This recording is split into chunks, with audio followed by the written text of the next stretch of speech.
गेल्या अनेक दिवसांपासून सांगलीचा तिढा चालू होता. सांगलीचा तिढा म्हणजे काय तर महाविकास आघाडीमध्ये काँग्रेस या जागेवर आपला हक्क सांगते, तर शिवसेनेने ऑलरेडी तिथून आपला उमेदवार जाहीर केला आणि कोणत्याही परिस्थितीत ते आपली भूमिका बदलायला तयार नाहीत. अशामध्ये नेमकं काय होणार, या सगळ्या घडामोडी कुठे जाणार, ही चर्चा सुरू होती. अशातच महाविकास आघाडीच्या वतीनं पत्रकार परिषद घेऊन ही जागा वाटपासंदर्भात भाष्य करण्यात आलं.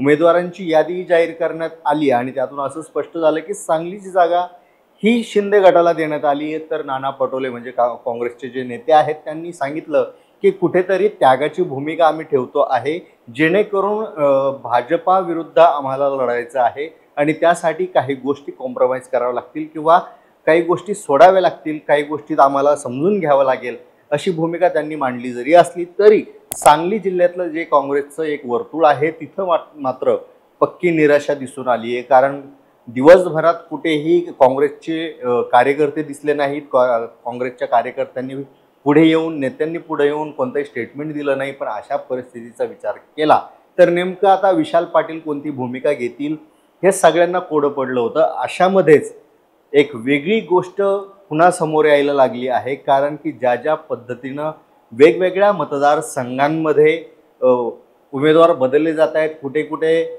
म्हणजे वंचितचा विचार केला तर बऱ्याच ठिकाणी वंचितनं उमेदवार नवीन दिले किंवा पाठिंबा दिलाय काही जणांना. त्याचं उदाहरण आपल्याला परभणीसारखंही सांगता येईल.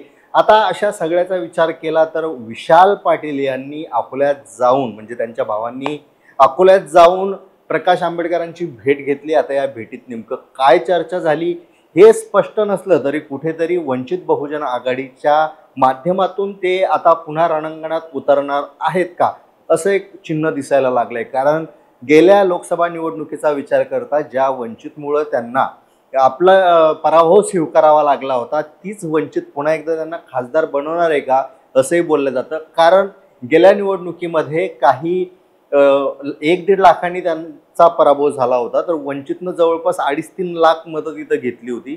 म्हणजेच वंचितची जर मतं तिथं नसती किंवा वंचितचा उमेदवार नसता तर विशाल पाटील तिथले खासदार असते, असंही बोललं जातं. आता परिस्थितीचा विचार जर केला तर सध्या म्हणजे त्यांची विचार पद्धती, विचारशैली जर पाहिली तर ती भाजपा विरोधात आहे. साहजिकच विश्वजित कदम ज्या पद्धतीनं आपली भूमिका मांडतात आणि आजही त्यांनी जी भूमिका मांडली ती पाहिली तर ते काँग्रेसचे कट्टर समर्थक आहेत. त्यामुळे भाजपा हा पर्याय ते स्वीकारणार नाहीत, विशाल पाटील अर्थातच.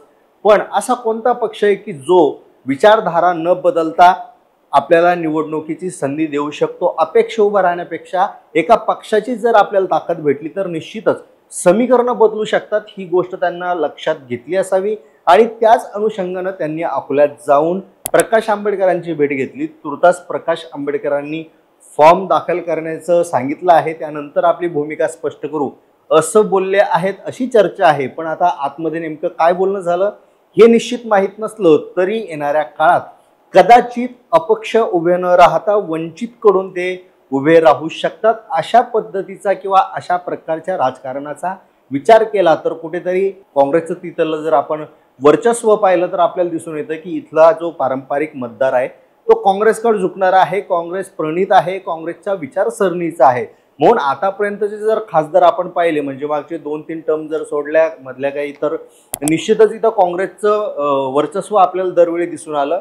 मागच्या निवडणुकीतही जर वंचित फॅक्टर नसतात तर इथं विशाल पाटील आले असते. म्हणजे हा जिल्हा जो आहे काँग्रेसचा जिल्हा आहे असं म्हटलं जातं. आता जी काँग्रेसची मतं आहेत, अर्थातच विशाल पाटलांची जी मतं आहेत, त्यांचा जो स्वतःचा एक मतदार वर्ग आहे, विश्वजित कदमांचा एक स्वतःचा जो मतदार वर्ग आहे, तो निश्चितच शिवसेनेकडे वळेल का याबद्दल थोडीशी शंका येते. पण आता वंचित जर सोबत आलं तर वंचितची जी मतं आहेत, म्हणजे त्यामध्ये दलित समुदाय असतील, अनुसूचित जाती जमाती, आदिवासी, सगळेच धनगर, मुस्लिम, हे तर सोबत जोडणारच आहे. पण दुसरी गोष्ट, काँग्रेसचा जो त्यांचा ठराविक मतदार आहे तोही जोडला जाणार आहे. म्हणजेच इथं कुठंतरी मोठी ताकद विशाल पाटील यांच्याकडून दिसू शकते आणि विशाल पाटील इथून बाजी मारू शकतात का, अशी चर्चा सुरू झाली आहे. नेमकं इथलं गणित काय असेल? वंचितकडून त्यांनी निवडणूक लढवायला पाहिजे का, की अपक्ष निवडणूक लढवली पाहिजे, की शांत बसायला पाहिजे आणि महाविकास आघाडीच्या उमेदवाराला पाठिंबा द्यायला पाहिजे? याबद्दल आपल्याला काय वाटतं कमेंटमध्ये नक्की सांगा.